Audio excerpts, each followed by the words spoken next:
Good morning. Thank you for joining us for the first presentation in the fourth year of the speaker series, Toxicology and Societies, the Impacts of Chemicals in Our Lives. I'm Ruth Sofield, an environmental toxicology and chemistry professor at Western Washington University. My co-host is Tracy Collier, who is a toxicologist retired from NOAA's Northwest Fisheries Science Center. Hi, and he continues working as a consultant. Hi, Tracy, how are you? Good, thank you. Yeah, we're also really excited to introduce a new co-host this year, Ian Moran. Ian is a visiting assistant professor in environmental toxicology, and pretty cool, he's also an alum of our undergraduate program. Hi, Ian. Welcome. Thank you. We would like to begin by acknowledging that we at Western Washington University are on the ancestral homelands of the Coast Salish peoples who have lived in the Salish Sea Basin throughout the Salmon Islands and the North Cascades watershed from time immemorial. Please join us in expressing our deepest respect and gratitude for our Indigenous neighbors, the Lummi Nation and Nooksack tribe, for their enduring care and protection of our shared lands and waterways.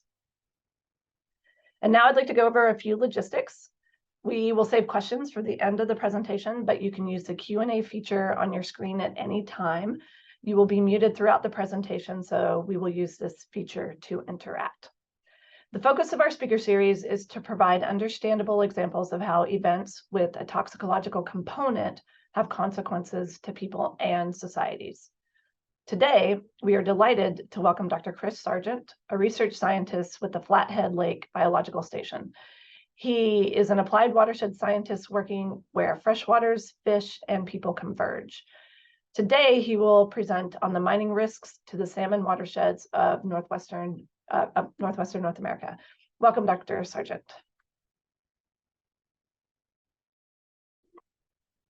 Thank you very much, Ruth. I really appreciate the invitation and really excited to speak with everyone today and hopefully have a nice discussion afterwards. I'm going to do my best to share my screen here. And if somebody can maybe tell me it's looking okay, I'm going to hide the meeting controls. How is that looking? Looks great, Chris. Okay, thank you. Well, I will dive right in. Thanks again. And I like to start these things by kind of talking about like what a river looks like to me and the rivers that are in my head. And one of the places I really think about when it comes to mining in rivers is the Tulsaquah River, recently renamed the Tulsakaheen by the Taku River Tlingit territory. It's found in far northern British Columbia on the lands of the Taku River Tlingit. And it's a large tributary to the Taku River, which flows across political boundaries from BC into Alaska near Juneau, for folks who have been to Southeast Alaska and know where that is. On the right side of the photo here is Tulsaquah Chief Mine, which has been leaking acidic and metal-laden waters into the Tulsaquah River since the 1950s and is just now getting in line for remediation and repair. In this picture, it's late summer, and the brown water has about 3 inches of visibility, and it's flowing by my feet as I stand on the floodplain. And for those who are familiar with glacial rivers, you'll be familiar with the subtle hissing sound you hear from the sediments flowing by from all the glacial flour. And even though it's summer, the water temperature in this river is barely above freezing, thanks to a large ice field that's providing most of the runoff here. And the rocks around the floodplain are loose and large and signal that the river channel is really active and moves frequently. And part of the reason the river is so active is because it originates here in the Juneau ice field. It supplies a massive amount of water to the Tulsaquah watershed and the greater Taku during spring and summer meltwater periods. These meltwaters can burst in the river in a pretty dramatic fashion. And if you head downslope from Juneau ice field and follow the Tulsaquah Glacier, you end up here at the headwaters of the Tulsaquah River. We're in this picture looking upstream at the toe of the Tulsaquah Glacier. And during the spring melt, large lakes form in valleys above the toe of the glacier, and they're dammed behind the ice.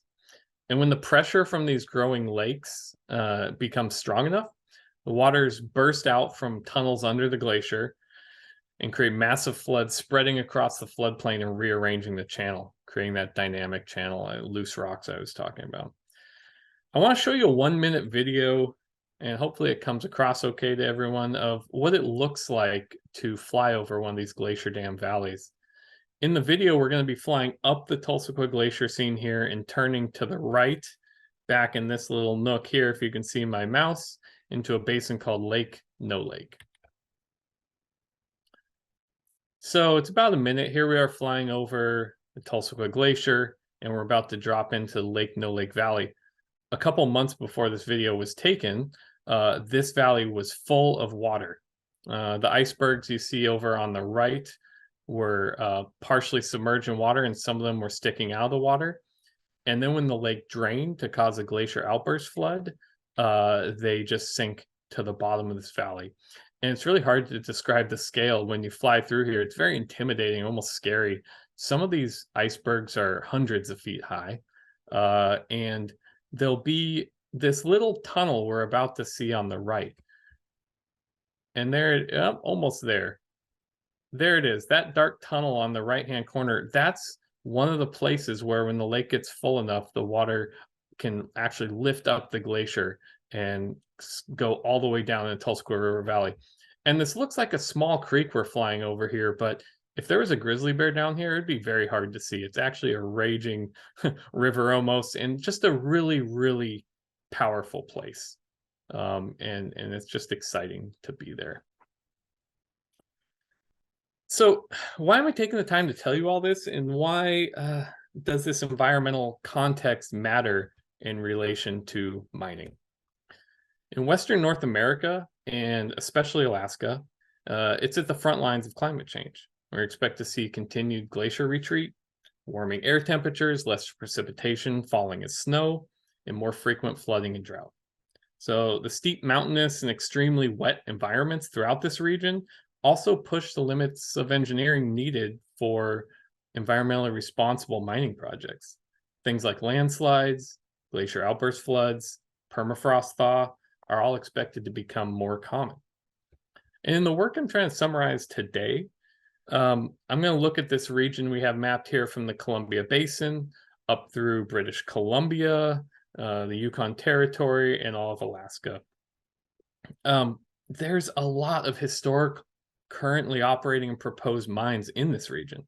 The teal circles on this map of the region show about 26, show the largest 26 coal and metal mines that are operating as of around 2020 when I did this analysis. The size of the circle is based on the average amount of ore.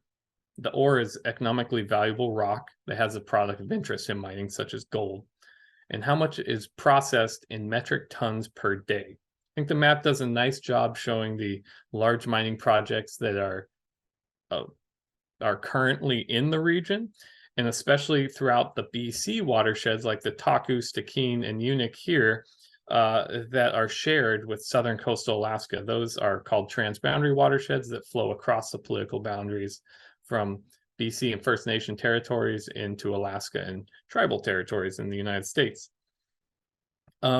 One thing the map doesn't show is that there's also dozens of other large projects proposed or near the beginning of operations. So northwestern North America really represents a part of the Earth where extensive mining pressures overlap with some of the healthiest remaining rivers and salmon populations on Earth.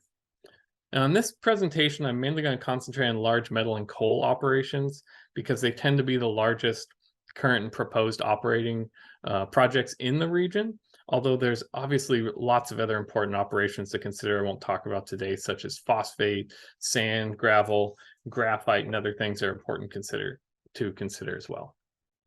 So my goal today is to really bring a greater appreciation for the current overlap between proposed and operating mining projects and salmon-bearing watersheds in North America. I want to discuss the basic aspects of some mining operations. I want to briefly discuss some of the pathways of impact that mining can have to fish and other aquatic organisms. And I'd like to also end by outlining some key scientific questions that are intended to promote transparent discussion of whether impact assessment processes are sufficiently considering the risk and uncertainty posed by mining. Many aspects of this paper stem from a paper that was published last year that I had the pleasure of leading with 22 co-authors that I'd like to acknowledge here, especially Aaron Sexton and John Moore, who made major contributions to the content and organization of this paper. I also wanted to acknowledge the Wilberforce Foundation and Salmon Science Network for providing funding for the original workshop that led to the creation of this paper. And I really want to personally thank staff and community members from the Taku River Tlingit First Nation, whom I've been lucky enough to work alongside over the past 5 years in Taku River watershed, and where I've really provided a lot of the experiences I share here. So why is this a pressing issue? Many news articles you may have seen over the past year are talking about the Biden administration's funding of domestic mining to satisfy emerging supply chain for metals and other minerals that support electric vehicles and other green infrastructure. And at that same time, there's also a lot of news about northern salmon populations that are showing signs of decline where they've never shown signs of decline in recent times. In some of these places, increased mining operations will overlap with these populations, and there's a need to look at these quickly. And if you're viewing this from down in Washington, like where I'm sitting, if you care about eating delicious wild salmon as part of a healthy diet and eating those salmon come from healthy populations, this is really an issue to care about. It's also been a hot topic politically just recently. In the past week, Lisa Murkowski, a Republican senator from Alaska, who is pro-mining, sent a letter to the Biden administration with concerns about some of the mining operations in the region I showed the map of. One of the quotes from the letter is, "We still need Canada to address both long-standing and looming issues that could directly impact Alaska. I accordingly urge you to pause any consideration of U.S. assistance to Canadian mining projects in the transboundary watersheds." So this is a really hot button topic right now, and I think we're going to see more and more news as we talk about low carbon infrastructure and other green initiatives. So let's start diving into some of the details. I think this is a really fish savvy crowd, so I'm going to just briefly review some of the things that salmon need in freshwater. I think a lot of us know that salmon are really well adapted to their home rivers and lakes. So they're very tuned into natural patterns of stream flow and water temperature. They need clean water that's free of major polluting sources. And they need access to diverse and intact habitat that's resilient to floods and droughts and provides habitat in all sorts of different environmental conditions. So what kind of risks does mining pose to these kind of habitat needs? I took our conceptual figure from that paper I showed a shot of and modified it to kind of lay out the talk here. I want to briefly start by describing some of the key features of mining operations and the potential harm they can impose on watersheds. When we're talking about large operations in this region, for metals like gold and copper especially, there are kind of two broad categories that you can categorize mining operations into: underground and surface operations. Underground mining creates a system of tunnels and underground rooms from which to extract ore. These mines tend to have smaller above ground footprints, like the Bruce Jack mine pictured here in the Unic River watershed in BC. But even though they have smaller above ground footprints and produce less waste rock than most surface methods, they can lead to sinkholes, land subsidence, and other water management issues, and still need careful management, just like a lot of surface operations. One type of surface operation is open pit mining. It's a form of surface mining that uses blasting and earth moving equipment to excavate these terrace depressions. They can be tens to even hundreds of meters deep. And they require a lot of water table drawdown and groundwater management. These mines tend to exploit lower grade ore deposits, which I'll explain in a second, and therefore need much more earth to be extracted from the earth to get the metal of interest like gold. And since many of these, the high grade deposits in these regions that you might have heard of, during the Yukon Gold Rush and things like that, a lot of those have already been discovered and exploited. So there's a larger number of proposed open pit mines in this region that are exploiting lower grade ore deposits. Here's an example of one of those operations, the Red Chris mine, currently operating in the headwaters of the Stikine River. It's been around for about 8 years now. In addition to the open pit on the left, which is larger now, this is a fairly early picture, we can also see the tailings reservoir on the right, which these can be present in underground and surface operations, and it's oftentimes the most conspicuous part of a mine's footprint. The concentrate produced by grinding and chemically treating ore that's removed from the earth leaves a leftover slurry of liquids and fine solids, and those are called tailings. Wet tailings, such as pictured here, are usually stored in these impoundment facilities contained by embankment dams, like the one at Red Chris Mine pictured here. Less commonly, these wet tailings are filtered and stored in an unsaturated form in engineered piles called dry stacks. While these are touted as a lower impact and safer form of storing mine waste, a recent study, I think last year, showed that over the past 4 decades, only 3 to 6% of new tailings facilities actually globally use this dry stack technology. It tends to be more expensive to implement, and there's often an economic argument made against doing it. So what exactly do I mean when I say low grade ore? A common low grade in the region I work in is maybe 0.5 grams of gold per metric ton of rock, which is about 2,200 pounds, and which is about what this 20-foot fishing boat weighs. Now, before I did any mining research, I bought a gold ring. My partner and I wear the same one, and I did a calculation. There's a little over 5 grams of gold in this wedding ring, and at that grade of 0.5 grams per metric ton, it would take well over 20,000 pounds of earth to remove from the ground to get the gold in my ring. And since many of the proposed mines in the region are likely to use these open pit methods, I think it's really important to recognize the ecological trade-offs and the amount of earth moved and land and water connections that are reshaped forever when you pursue these kind of projects. One of the ways that mines impact salmon, trout, and char, and other aquatic organisms is through altered hydrology and temperature. When I say hydrology, I'm really kind of talking about stream flow patterns, how much water, when it flows, when and where, droughts, floods, things like that. Salmon, like I said on the habitat slide, the picture of that river, salmonids have evolved to match migration, spawning, and egg hatch timings, and the environmental cues are in large part driven by patterns in stream flow and water temperature. And at the same time, mining uses water intensively for many different uses, including processing ore, like in this ball mill on the left that grinds the rough rock into the fine slurry where they start to extract the metals, covering up acid-generating tailings, or things like controlling dust at the worksite itself. Open pits often fill with groundwater and can interrupt surface water-groundwater connections in a watershed. That's critically important to cold water fish populations because groundwater inputs serve an important role. They tend to cool waters in the summer and provide warm and non-freezing water in the winter available to fish that are rearing in those places. So considering the importance of water for mining operations and also for fish, it's really important to understand how each mine project alters hydrology and water temperature of the watershed it lies within.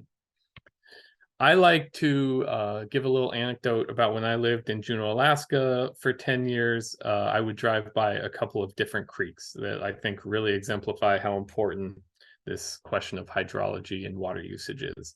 This is Lake Creek during a heat wave that went through Juneau in July of 2019. And even if you've never seen this creek before, you can look and see it's really low. It's almost dried up and it needs more water. There's been a drought for the past 10 days or so in this case. Just 1 mile up the road, though, same day, same heat wave, in the adjacent watershed, this is Montana Creek, and it's got plenty of water flowing through it. Lots of water. And why is that?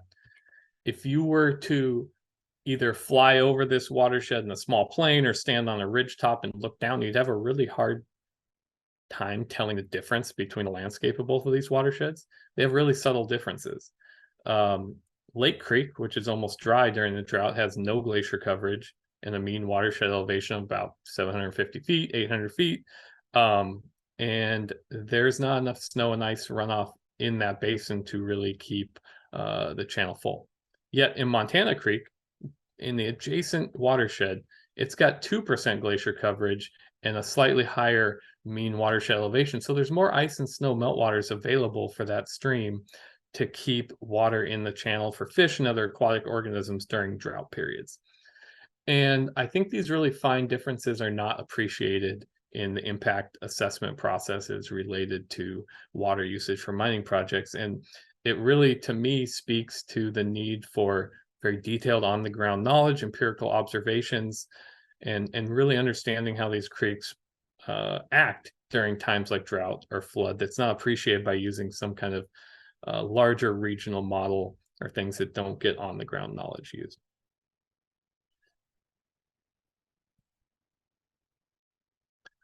Moving on to some other pathways of impacts. Again, salmonids are famous for living in any size waters, from tiny headwater streams to big rivers, and migrating all places in between. So therefore, when you develop infrastructure for a mine within a watershed, often very directly takes away habitat for salmonids.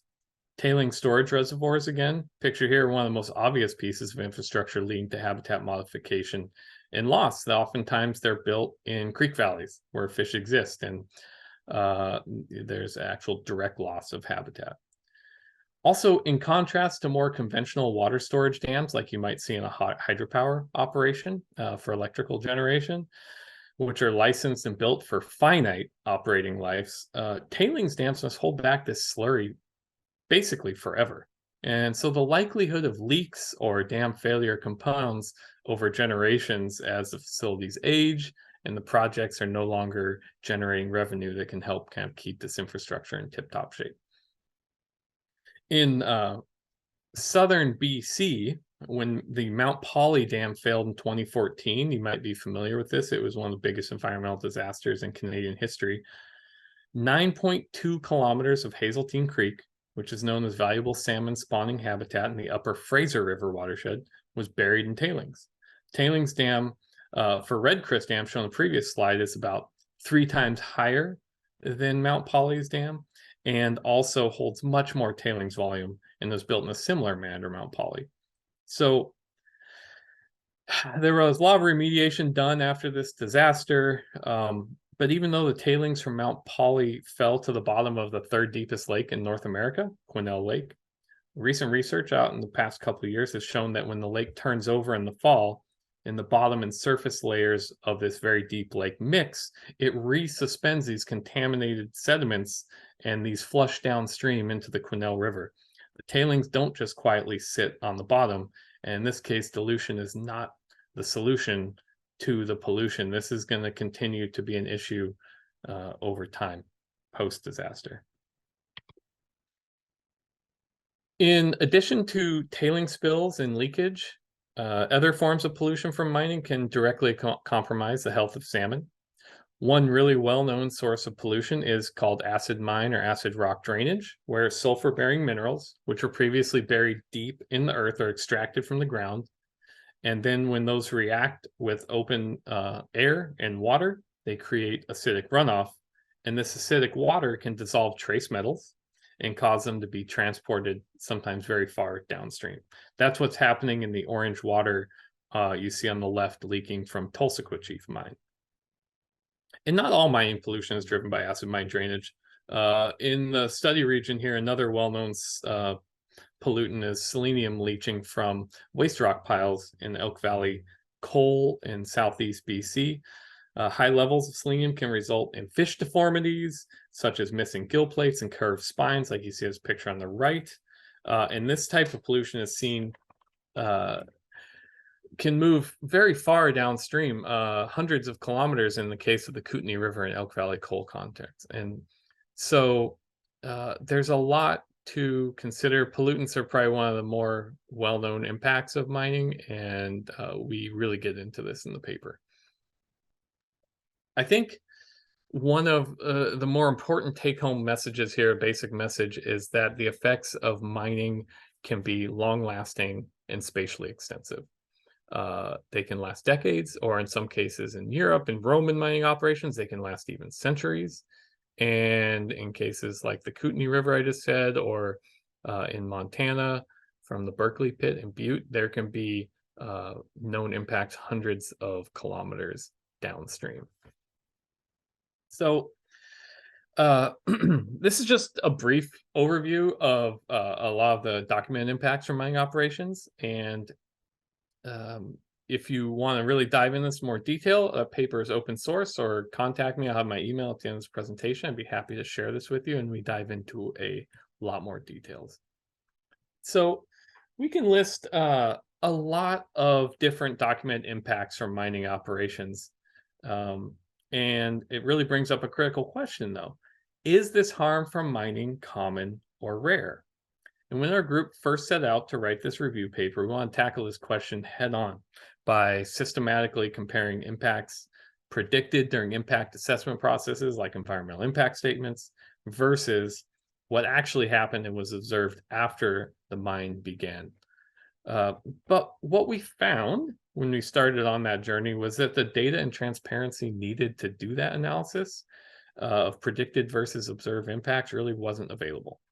In fact, we only found one study in North America that attempted this by looking at water quality predictions before and after mine operations. And they found that 16 of 25 mines exhibited worse water quality than was predicted during the EIS process. They conclude that similar studies had not occurred for several reasons. The data can be unavailable or proprietary. A consulting firm can do the modeling, and they don't necessarily have to share how they came to those calculations.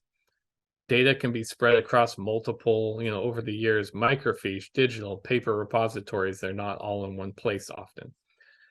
And a lot of times, over time and space, the replication, the methods used to do these calculations aren't sufficient, or they're not transparent.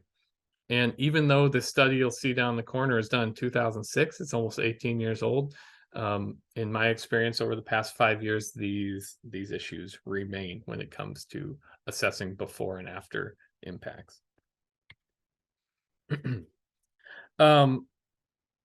So in light of knowing that we couldn't do this before an active thing, we pivoted our objectives and came from an angle knowing that some mines do harm, but it's also likely that some do operate better than others. And to recognize this fact, we outlined 4 key scientific questions intended to promote transparent discussion of whether impact assessment processes are sufficiently considering risk for a given project or group of projects.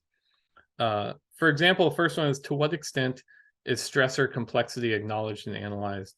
By stressors, that can mean a lot of different things, pressures on the environment from the project. For example, most water quality regulations are based on single metal thresholds. You may not go above this concentration of copper in the water or this concentration of mercury. But for folks familiar with this issue, research has shown that multiple metals mixing at existing concentrations can combine in more than just an additive manner, but they can be synergistic and create stronger impacts to aquatic organisms. And this is not well represented in a lot of the current regulations across the jurisdictions in Western North America. The other questions we ask are cumulative effects sufficiently inventoried and quantified? I'll get into that each of these a little more in the following slides. Also, are long-term mitigation strategies based on proven technology and robust to future change? And 4, are climate change risks incorporated into impact assessment and mitigation strategies? The term cumulative effects refers to the combined impacts of historical, current, and future human activities in some defined area and time frame, and it can refer to mining, forestry, hydropower, any kind of development. One of the things that struck me when I originally pursued this work was the high density of modern day mining claims, especially in this transboundary region shared between BC and Alaska. It's known in the industry as the Golden Triangle. In BC, it's currently possible if you have a computer and a free miner certificate for $25, you can stake a mineral claim using an online portal and paying some nominal fees. Although I should note that a court decision just last week is probably going to change this over the next year. But currently you can still do that. And when I map mining claims over this transboundary region, 19% of the watershed area for these 4 watersheds is staked with claims, including 59% of the Unic River watershed. In fact, you can barely see it because it's mostly covered in claims. And the entire Iskut River corridor in the middle. I'm not seeing my mouse, but it's that kind of cloud in the middle of the Stikine River. The whole riparian zone of the largest tributary of the Stikine is staked in claims. And so mining corporations will point out that just because the land is staked doesn't mean it's going to convert to a real project. But for people like me who are outside those corporations and are not privy to their decision-making processes, how do we know which lands are most at risk of development in the future? And also, the vast staking you see in this map implies that all these watersheds will be exposed to some kind of mining impact at some point. Another one of our questions around science and mine governments was, our long-term impact mitigation strategies based on proven technology and robust to future change. Unexpectedly large precipitation events have challenged the water storage and treatment facilities at Minto Mine in the Yukon watershed and led to even discharge of untreated mine waste during salmon runs. In fact, just recently in the past month, this mine is shut down and the board has left town, basically, and now the Yukon government is responsible for cleaning it up. In another example from Alaska, a few years ago, unexpected permafrost thaw at the Red Dog Mine in Arctic Alaska, north of Kotzebue, led to poorer than expected water quality and overwhelmed their water treatment system, forcing open pits to begin filling with water while troubleshooting the problem. And if you read our review paper, we point out several more modern examples. The important take home here is that despite improvements to modern day mine assessments and engineering, these problems are still occurring. And they'll be even harder and harder to engineer our way out of because things like the magnitude and frequency of extreme floods and drought are becoming impossible to predict accurately under rapidly changing climate. There's another reason to be forward-looking when we talk about new mines.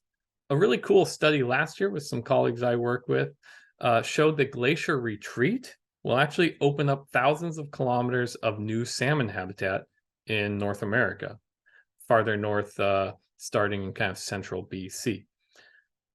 Maybe you could think of this as kind of a silver lining for climate change. Salmon are getting new habitat and new rivers forming as glacial retreat, but it's also important to consider that many mines, you saw the staking map I showed earlier, many mines may compromise the viability of this new habitat that's not important for salmon now, but will be in the future. This glacier retreat, as we all know, is happening very quickly in some places. We're back at the Tulsaquah River here, showing the picture on the right that I showed originally of Tulsaquah Glacier. This emerging lake is new salmon habitat, and it's forming right before our eyes, providing habitat for salmon that previously didn't exist.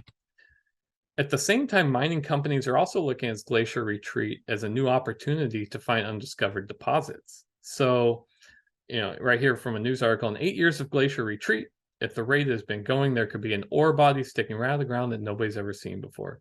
So this isn't just presenting opportunities for new salmon habitat, but also new mining operations. And there's really a need for forward-looking policies in these northern regions for how to resolve this tension between protecting future salmon habitat in glacier cover watersheds where retreat is presenting potentially new mining opportunities.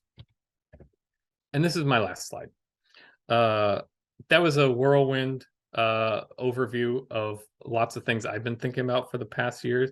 I really appreciate everyone stuck with me through this. And I really want to stress that the point of my presentation is in no way to be anti-mining. Obviously, we need a lot of the materials that come from mining. But if there's one thing I want to pass on to people about the effects of mining, it's to know that the decision to allow a mine to move forward with operations is a really big one. Once a large mine is in place, The landscape is permanently transformed for decades to centuries. And so to make these decisions as a society, we need the best possible information, good science, and an open, transparent, and inclusive governance process. So thanks for your time. Here's my email address, and I'm happy to, I hope there's time left that we can chat a little bit. Thank you.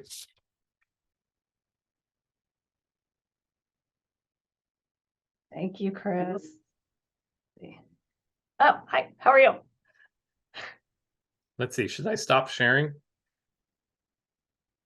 Sure, that'd be great. Thank you for that talk. So super interesting, and it was actually fun to see in your paper, one of our former students was a co-author with you, so that's really cool for me to see. Oh, Yeah, nice. yeah. Marissa Capito. Who? Marissa Capito. Yeah. Oh yeah. Oh, cool. Yeah, that's great.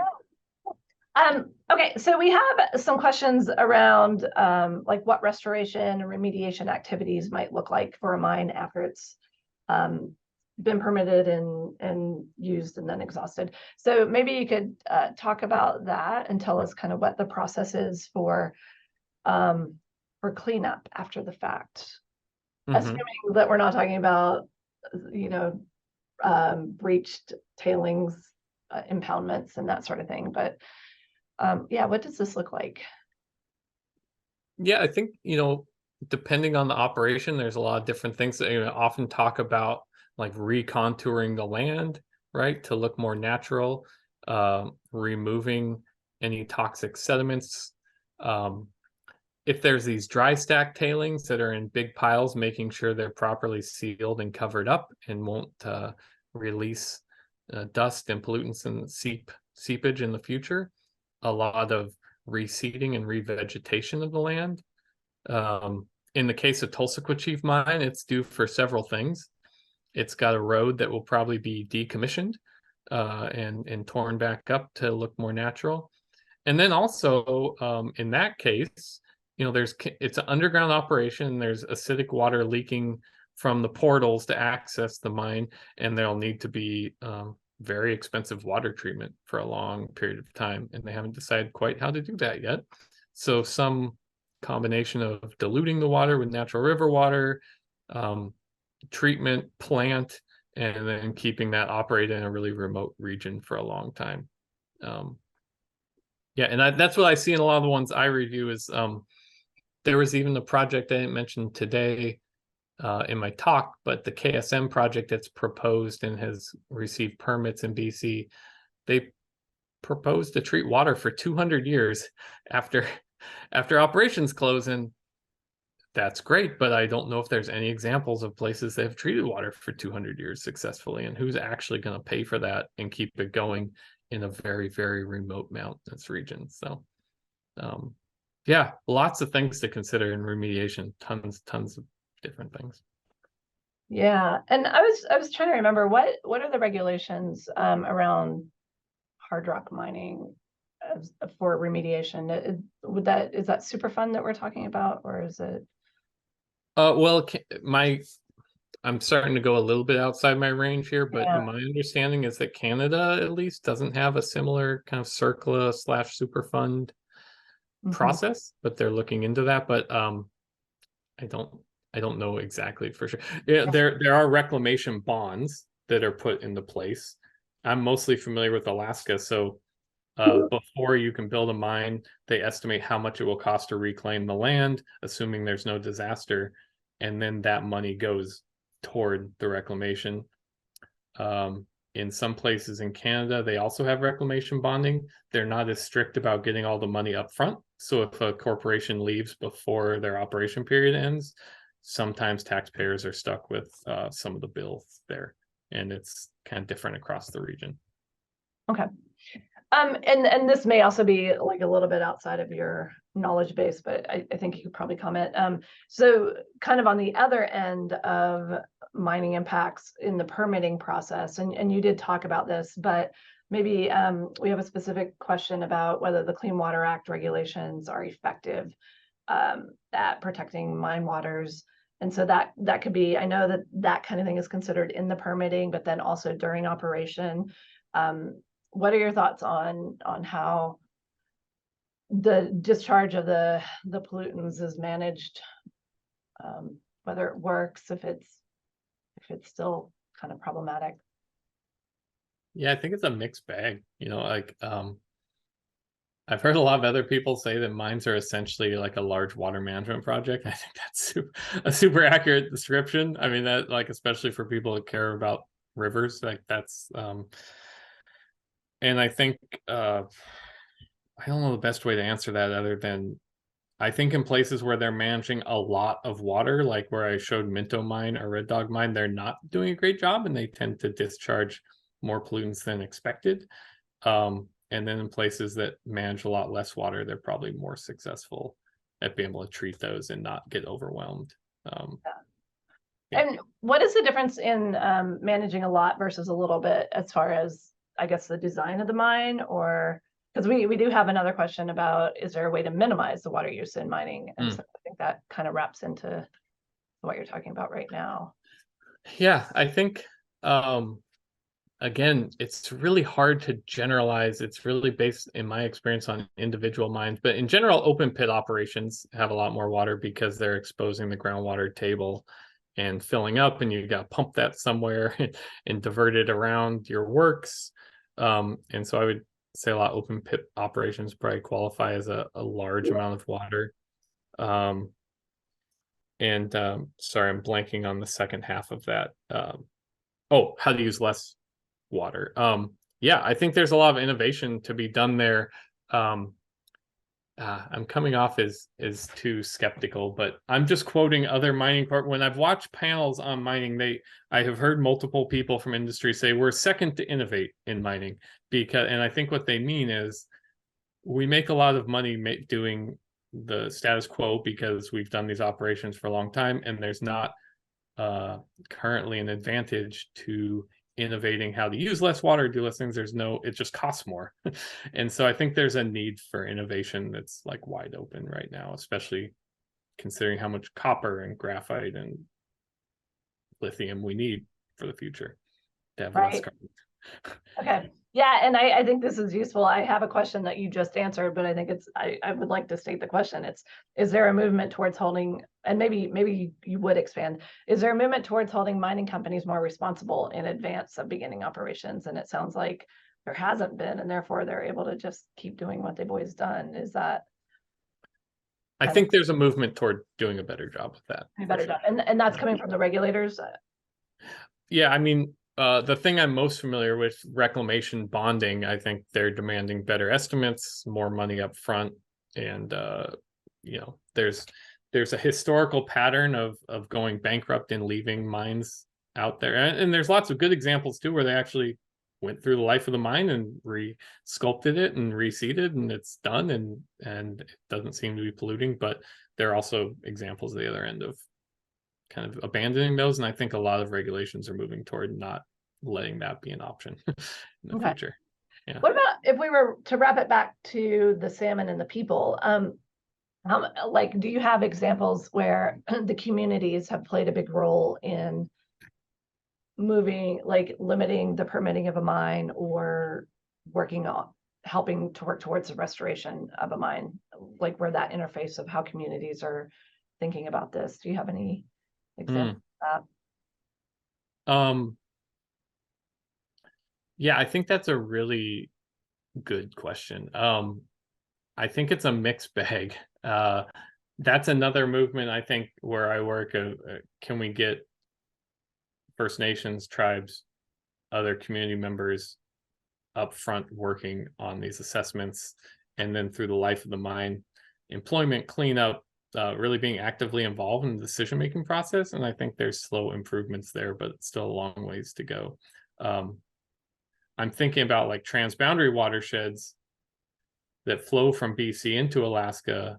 Alaska agencies and community members, they're allowed to comment on these things as they go through on the Canada side. But to my knowledge, they don't currently have, there's no binding legal framework to take those comments into formally into account. So a lot of this is really tricky territory. I Okay. think. Yeah. Yeah, and we have, I think, just looking at all the questions, there's, I think, at least 4 different proposed mines that are listed by people and wanting to know if you know anything about them. Oh, wow. I haven't looked through them yet. Well, and the Stibnite gold mine in the East Fork of the South Fork of the Salmon River. There is a Sar Creek, a mineral mine next to Sar Creek in Whatcom County, which is the county that our university is in. Somebody wanted to know what your thoughts were on the Pebble mine. And so, I mean, what that tells me is that there is interest from people on this call and, you know, participating or understanding at the very least. And so I'm just kind of wondering if you can kind of expand on any of those examples and, or, you know, maybe if you have thoughts on that. Yeah, I think Pebble Mine's the easy answer. It's the most amazing salmon fishery left, one of the most amazing salmon fisheries left in the world, and it should not be touched. That's my personal belief, and I think there's a lot of evidence to support that. Stibnite mine in Idaho, I've heard a lot of interesting things. I don't know a lot about it personally, other than it's been pointed out as a really interesting example of trying to reinvigorate a mine in maybe a better manner.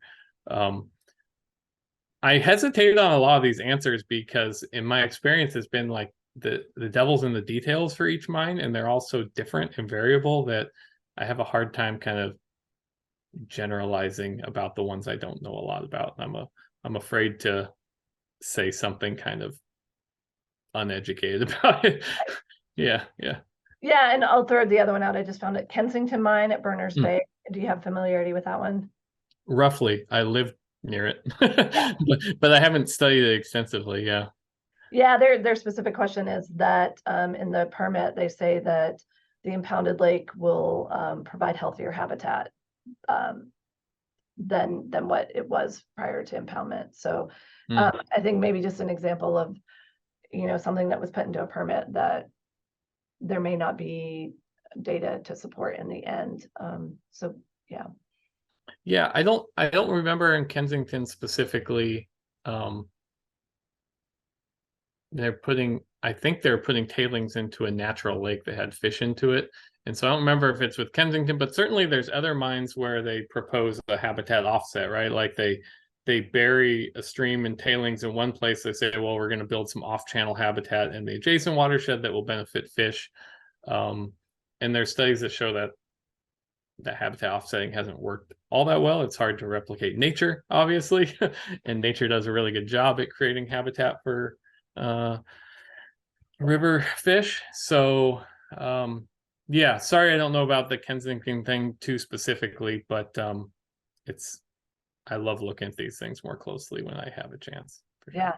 Yeah, I mean, we have a lot of interest in kind of the mining aspects of this work, of what you presented, which is super cool. Okay, there's another one about that. So if we kind of go back to climate change, I was really excited when we talked before, when we were talking about what you would talk about, to hear that you would be able to pull climate change in. And you know, kind of thinking about one of the things that we think about with climate change is increased temperatures. And with these being the rivers that you're studying being glacial rivers, increased temperatures probably not a problem. But I'm kind of wondering how that, if that would impact the toxicity of the metals, and that's like another place where climate change is going to intersect with the toxicity of these mining operations. Yeah, I think even in like a glacial watershed that's generally glacial, like the Tulsa I showed, there are these clear water tributaries, you know, that feed into them, and a lot of times mining operations will be on those tributaries. And so yeah, I think there is a chance to heat up water that fish use, if you're diverting water for other uses, and things are warming up. Even if you have this kind of adjacent glacial runoff, there's still these clear water tribs that can be really important, and changing dissolved oxygen too for chemical reactions, right? Like I think that's also an important issue. So I I think all that needs to be considered. And it's totally, I don't think that just because there's glaciers in the region that is totally mitigated. Like, Okay. yeah. Okay, cool. Another type of question that we're seeing is kind of related to balancing or considering the need for metals and how that and how we balance that with the impact of the mining, and then how we also consider I guess like the need, how we need it for technology, and these metals, we want them or need them. And I'm just kind of wondering if you can expand on your thoughts on how, as a society, we have this demand for these metals, and how we're considering the consequence, or whether we are. And boy, these are easy. What easy questions. Holy cow. I'm like, ah, these are great. They're all really great and really, really hard. I don't think, I'm not trying to divert here, but one of the important things that comes to my mind with that question is that where the region I was describing today, a lot of these mines are gold mines. The feasibilities, the economic feasibility is driven by gold. And my understanding from stuff I've seen is that 80% of gold goes to, gold bars at Fort Knox and other, kind of reserves, and used for jewelry. And that very little of it is actually going to modern technology. So I think one important question is, are they even mining minerals we need for future low carbon innovation? In some cases, I think the answer is no. And then in other cases, yeah, I think copper, is a huge one. And my understanding, again, I'm really going out of my range on some of these ones because I'm more like the ecology side of things, but copper has kind of gone back and forth on whether it's a critical mineral, quote, a critical mineral or not, classified that way. And so I think those copper and gold tend to be the two big things. That Lisa Murkowski letter I showed at the beginning, she was commenting also on a graphite project near Nome. Ruth, I'm sorry, I've lost track of where I was going with that. Am I answering the question, or am I skirting around it a little bit? I think you're answering the question. Okay. There's so much. I get I think there's so many details, and it's like a really superficial kind of we're just scratching it, right? Like there's so much to get into this in an hour. Yeah. So I mean, thinking about, I guess I often think about and what our wants versus our needs are, and then as a society, and so kind of wrapping that into the mining. And so how much of this is a want versus a need, and then how are we considering, as we think about that aspect of the mining and what it does, so extracting gold, for example, how are we considering the impacts, and are we doing that adequately? That was kind of the framing of the question. And I mean, I think that's a hard question. I think as a society, I don't know that we distinguish often enough what's a want versus a need. And I think high level mining projects should be very transparent about what they're mining, what drives their economics, and what will go toward technology. And then also, are we doing enough about recycling or mining tailings, or are we doing enough alternative things to reduce the need for new mining as well? I think those are all important points. Yeah. I do have an ecological type of question, but it's going to pull you into the marine system a little bit. What's the relative contribution of population level? They might mean, says population levers in the ocean for salmon versus levers in freshwater. So if you think about, if we're trying to protect salmon populations, thinking about the freshwater aspect of their life cycle versus the ocean phase, where do you think we have the most ability to support and enhance the life cycle when we think about maybe pollution as the primary kind of focus of this? I'm thinking about, so I think the point is saying, like, you know, ocean survival drives a lot of salmon population success, and what importance does freshwater have? Yeah, I think that's like a debate for the ages, right? Like, you hear there's a lot of hardcore ocean people like ocean drives salmon survival. I think there's sides to both of that. Yeah, there's times when ocean conditions overwhelm everything and they're so good or so bad that salmon life cycles suffer or benefit from that. But I also point out that the most healthy salmon and abundant salmon populations on Earth have mostly undeveloped freshwater habitats. They have tons of spawning and rearing habitat. You think of Bristol Bay, think of what the Columbia River was like before there were dams, the Skagit River, all these like big, the Fraser. The Fraser is also relatively undammed throughout. All these places with really good intact freshwater habitat have corresponding healthy salmon populations. And there's been plenty of life cycle modeling studies that show that flood and drought and kind of other natural impacts on salmon and freshwater environment can impact their whole population viability. So I think it's super important and critical. Yeah. I just want to comment, because, and I should have done this earlier, just like that's astounding, and such a good analogy to show how much gold is in your ring compared to how much earth has to be moved for that. When we think about those tailings that are left behind, is there value left in those? Is that something for future use, or is it really just waste that we leave behind? Yeah, my understanding is that a lot of these tailings can be very valuable, and that there are companies starting to concentrate on like how do we get back in those places and find rare earth metals and things that you know, again, not start up a new operation, but remine what we've already mined. And I think there's a lot of movement toward that, which I think is great. Super cool. That's cool.